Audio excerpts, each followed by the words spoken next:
Hi guys! For today's video, share ko sa inyo ang pag-unbox namin ng parcel.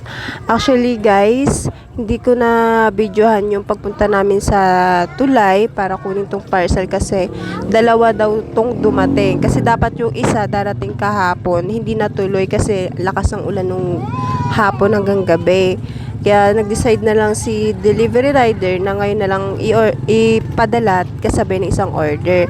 And then hindi ko rin na-video yung kaganapan sa gate 1 kasi nagkataon din na sabay yung parcel ko at saka yung pamamalengke kasi nagtagpo kami ni daddy sa gate 1 at sabi niya mamalengke na lang daw kami magkasama yung mga bata kaya eto bit ko lahat.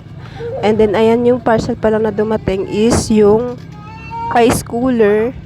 Ito ay magagamit ko para sa aking paninda na hopefully tuloy-tuloy na para sa extra negosyo para mabili ko ang mga kailangan at gamit ng mga bata at gamit sa bahay. Sa pagtitinda ko kasi guys, nakukuha yung mga pambili ng gamit sa bahay, gamit sa mga bata, gusto ng mga bata, laruan, gamit, ayan. Ayan siya guys, legit na legit 5 liters siya. And then yung isang order ko na parcel is bahay-bahay siya ng anak ko. Ang expected ko dito guys is pang isang tao lang siya. Tapos tinatali siya na nakalambitin. Pang isang bata lang daw talaga siya. Tapos pag open ko guys, nagulat talaga ako guys. May bag pa siyang kasama. As in lalagyanan nyo ng pinaka-bahay-bahay.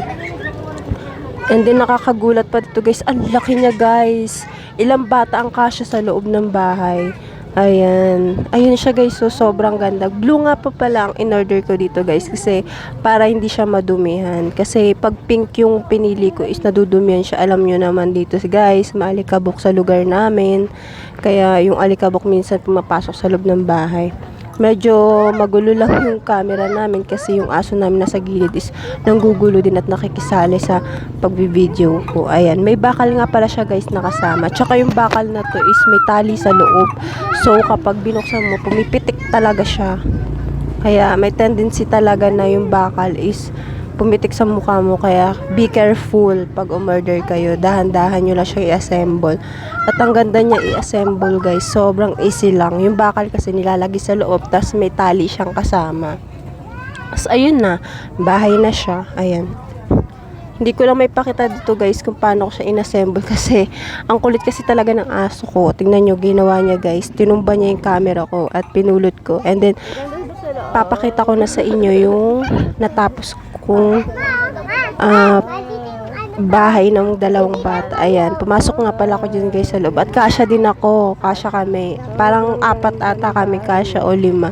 Kasi malaki na ako tapos yung dalawang bata. Sobrang luwag pa sa loob. Ayan, tuwan-tuwa sila guys. Sobrang saya nila. And thanks for watching. I hope you like this video. Bye!